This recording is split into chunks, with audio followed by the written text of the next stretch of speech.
Baahubali cinema వచ్చింది. తెలుగు సినిమాని pan India range కి తీసుకెళ్లింది. త్రిబుల్ సినిమా విడుదలైంది. తెలుగు సినిమా గ్లోబల్ అయింది. ఇంటా బయట రచ్చ చేసిన సినిమాలెన్నో టాలీవుడ్ లో ఇటీవల పుట్టుకొస్తున్నాయి. అయినా మన హీరోలు వాళ్ళకు డబ్బింగ్ స్టార్లే. పైడి జయరాజు తర్వాత 5-6 హీరోలు డైరెక్ట్ హిందీ సినిమాలు చేసినా కూడా ఆయనకు వచ్చినంత గుర్తింపు వీరికి రాలేదని చెప్పాలి. మూకీ సినిమాలలో మొదలైన జయరాజు ప్రభంజనం టాకీలు వచ్చాక కూడా కొనసాగింది. హేమి దర్శకుల నేతృత్వంలో మరుపురాని సినిమాలను నటించాడు. టిప్పు సుల్తాన్, పృథ్వీరాజ్ చౌహాన్, మహారాణా ప్రతాప్ ఇలా చారిత్రాత్మక పాత్రలను ధరించాడు. పృథ్వీరాజ్ కపూర్, రాజ్ కపూర్, దిలీప్ కుమార్ లాంటి నటుల మించి కలెక్షన్లు కొల్లగొట్టాడు. బాలీవుడ్ సినీ పల్లకీలో ఊరేగిన ఈ మహానటుడి చరిత్రని టాలీవుడ్ మాత్రం గుర్తించకపోవడం మన దౌర్భాగ్యం చెప్పాలి. తెలుగు సినిమా చక్రవర్తి, నవరస, నటరా సౌరభముడు ఎన్టీఆర్ 3 హిందీ సినిమాలలో నేరుగా నటించాడు. ఆయన్ని మాస్ హీరోగా నిలబెట్టిన పాతాళ భైరవి సినిమా హిందీలోని విడుదలై అఖండ విజయాన్ని సొంతం చేసుకుంది. ఎన్టీఆర్, భానుమతి నటించిన చండీరాణి సినిమా కూడా హిందీ వెర్షన్ లో వచ్చింది. ఈ సినిమా పోస్టర్ లో రిలీజింగ్ ఆల్ ఓవర్ ఇండియా అని ప్రకటించారు. ఆ లెక్కన 1953 సంవత్సరంలోనే టాలీవుడ్ నుంచి తొలి పాన్ ఇండియా సినిమా వచ్చినట్టయింది. అలాగే ఎన్టీఆర్ నటించిన 3వ హిందీ సినిమా 1952 సంవత్సరంలో విడుదలైన నయా ఆద్మీ. ఇందులో జమున, అంజలిదేవి హీరోయిన్లుగా నటించారు. సిపి దీక్షిత్ ఈ సినిమాకి దర్శకత్వం వహించారు. ఈ సినిమాలన్నీ షూటింగ్ సమయంలోనే తెలుగు, హిందీ 2 వెర్షన్లు నిర్మించారు. అలాగే ఎన్టీఆర్ నటించిన సూపర్ హిట్ సినిమా లవకుశ్ కూడా ఇందులోకి డబ్ అయింది. తెలుగు సినిమాకి 2 కళ్ళు ఎన్టీఆర్, ఏఎన్ఆర్ గారు. దాదాపు 3.5 దశాబ్దాలు ఈ ఇద్దరు టాలీవుడ్ ని సమంగా పాలించారు. అప్పట్లో బాలీవుడ్ హీరోలతో, దర్శక నిర్మాతలతో వీళ్లకు మంచి బంధాలుండేవి. కానీ ఎందుకో హిందీ సినిమా చేయడానికి అంతగా ఆసక్తి కనబరచలేదు. వీళ్ళు నటించిన పలు సినిమాలు హిందీలోకి డబ్బై విజయవంతమయ్యాయి. అక్కినేని, అంజలిదేవి జంటగా నటించిన అల్లావుద్దీన్ అద్భుత దీపం సినిమా 1957 సంవత్సరంలో వచ్చింది. ఈ సినిమాని హిందీలో అల్లావుద్దీన్ కా చిరాగ్ పేరిట డబ్బింగ్ వెర్షన్ రిలీజ్ చేశారు. అదే సంవత్సరం తెలుగులో వచ్చిన సువర్ణ సుందర సినిమా ప్రభంజనం సృష్టించింది. అక్కినేని, అంజలిదేవి హీరోలుగా నటించిన ఈ సినిమాకు వేదాంతం రాఘవయ్య దర్శకుడు, పి ఆదినారాయణరావు నిర్మాత, సంగీత దర్శకుడు. ఈ సోషియో ఫ్యాంటసీ సినిమాలో పాటలు అప్పట్లో సంచలనం సృష్టించాయి. ఏకకాలంలో తెలుగు, తమిళంలో షూట్ చేశారు ఈ సినిమాని. సినిమా విడుదలై అఖండ విజయం సాధించిన తర్వాత హిందీలోకి డబ్ చేద్దాం అనుకున్నారు. అయితే పలువురు పెద్దలు డబ్బింగ్ కన్నా రీమేక్ చేస్తే బాగుంటుందన్న అభిప్రాయం వెలుబుచ్చారు. దీంతో వేదాంత రాఘవయ్య దర్శకత్వంలోనే హిందీలోను ఈ సినిమాను పునర్నిర్మించారు. 1958 సంవత్సరంలో రిలీజ్ అయిన ఈ సినిమా హిందీలోను సిల్వర్ జూబ్లీ జరుపుకోవడం విశేషం.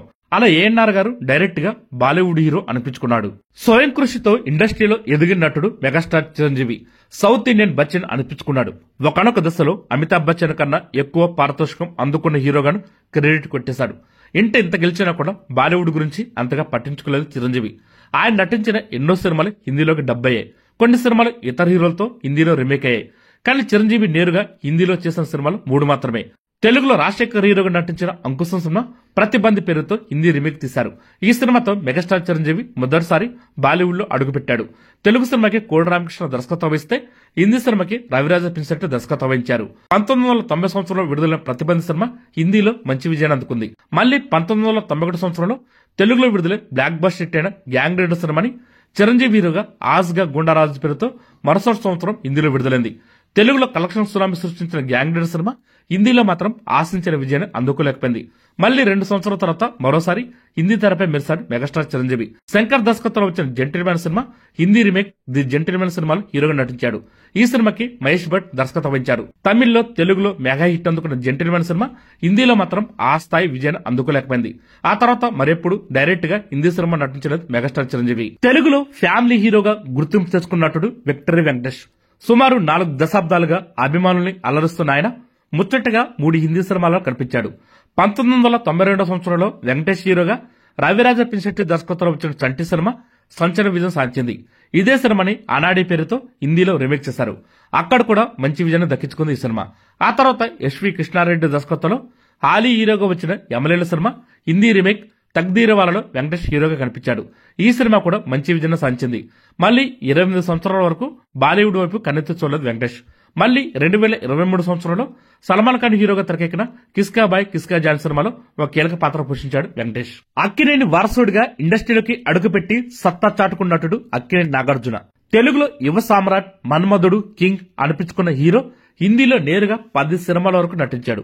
అందులో హీరోగా కొన్నైతే మరికొన్ని సహనటుడి పాత్రలో అలరించాడు. నాగార్జున, రామ్ గోపాల్ వర్మ కాంబోలో 1989 సంవత్సరంలో వచ్చిన శివ సినిమా సృష్టించిన సంచలనం అంతా ఇంత కాదు. ఈ సినిమా విడుదలైన సంవత్సరానికి హిందీలోను ఆయనే హీరోగా రీమేక్ చేశారు. అక్కడ కూడా సంచలన విజయం సాధించింది ఈ సినిమా. మళ్ళీ 1992 సంవత్సరంలో అమితాబ్ బచ్చన్, శ్రీదేవి హీరోయిన్ గా నటించిన కూదు కావా సినిమాలో నాగార్జున ఒక కీలక పాత్ర పోషించాడు. మళ్ళీ రామ్ గోపాల్ వర్మ దర్శకత్వంలో నాగార్జున హీరోగా వచ్చిన అంతం సినిమా హిందీలో ద్రోహిగా ఏకకాలంలో షూట్ చేశారు. తెలుగులో విజయవంతమైన క్రిమినల్ సినిమా హిందీలోనూ మంచి హిట్ అయింది.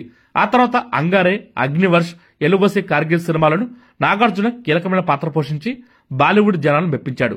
మళ్ళీ 2022 సంవత్సరంలో సంచలన విజయం సాధించిన బ్రహ్మాస్త్ర సినిమాలో నాగార్జున కీలక పాత్ర పోషించి హిందీ చిత్రసీమలో తనకంటూ ఒక గుర్తింపు తెచ్చుకున్నాడు. Young rebel star Prabhas Baahubali cinema నుంచి కాంత్రయానికి హిందీలో నిద్ర లేకుండా చేస్తున్న హీరో. బాహుబలి 1, బాహుబలి 2, సాహో, సాలార్, కల్కి రీసెంట్ గా ఏ సినిమా రిలీజ్ అయినా సరే బాక్స్ ఆఫీస్ వద్ద కాసుల వర్షాన్ని కురిపిస్తున్నాడు ప్రభాస్. ఇప్పుడున్న ఇండియాలో నెంబర్ 1 హీరో ఎవరంటే ప్రభాస్ అని చెప్పాలి. అల్లు అర్జున్ పుష్ప 1 సినిమాతో హిందీ బెల్ట్ కి ఎంట్రీ ఇచ్చిన అల్లు అర్జున్ పుష్ప 2 సినిమాతో అన్ని రికార్డులను బద్దలు కొట్టుకుంటూ పోతున్నాడు. రీసెంట్ గా బాహుబలి లైఫ్ టైం కలెక్షన్ కూడా దాటేసింది పుష్ప 2. 1850 కోట్ల కలెక్షన్ తో ఇండియాలో 2వ ప్లేస్ లో ఉంది పుష్ప 2. ఫస్ట్ ప్లేస్ లో దంగలుంది. దీన్ని బట్టే అర్థం చేసుకోవచ్చు అల్లు అర్జున్ క్రేజ్ ఏ లెవెల్ ఉందో. రీసెంట్ గా ఇప్పుడు ప్రభాస్ కి పోటీగా వస్తున్నాడు అల్లు అర్జున్. నందమూరి వారసుడిగా చిత్రసీమలోకి అడుగుపెట్టిన ఎన్టీఆర్ తనకంటూ ఒక ఇమేజ్ సంపాదించుకున్నాడు. నటనకి కొత్త అర్థం చెప్తూ కెరీర్ లో దూసుకెళ్లిపోతున్నాడు. త్రిబుల్ సినిమాలో భీమ్ గా ఎన్టీఆర్ నటనకి అందరూ ఫిదా అయిపోయారు. పాన్ ఇండియా సినిమాకి విడుదలైన దేవర సినిమా కూడా హిందీలో మంచి విజయాన్ని అందుకుంది. ఇప్పటికే ఎన్టీఆర్ నటించిన ఎన్నో సినిమాల డబ్బింగ్ వర్షన్లు బాలీవుడ్ జనాలకు దగ్గరయ్యాయి. త్రిబుల్ చిన్న జోష్ తో డైరెక్ట్ హిందీ సినిమాకి ఆయన ఓకే చెప్పాడు. సిద్ధార్థ్ ఆనంద్ దర్శకత్వంలో తెరకెక్కిన వార్ సినిమా 2019 సంవత్సరంలో భారీ విజయాన్ని అందుకుంది. హృతిక్ రోషన్, టైగర్ షాప్ నటన ఎప్పటికీ గుర్తుండిపోతుంది. ఇంకా వార్ 2 సినిమా అంతకు మించి ఉంటుందని చెబుతున్నాడు దర్శకుడు అయాన్ ముఖర్జీ. ఇందులో ఎన్టీఆర్ రా ఏజెంట్ గా కనిపించబోతున్నాడు. హృతిక్ రోషన్ తో తలబడబోతున్నాడు. అంతేకాదు ఇందులో ఎన్టీఆర్ డ్యూయల్ రోల్ చేస్తున్నాడని ఇండస్ట్రీలో టాక్ నడుస్తుంది. ఇప్పటికే షూటింగ్ దాదాపు పూర్తి చేసుకున్న వార్ 2 సినిమా ఈ సంవత్సరం ఆగస్టులో విడుదల కాబోతుంది.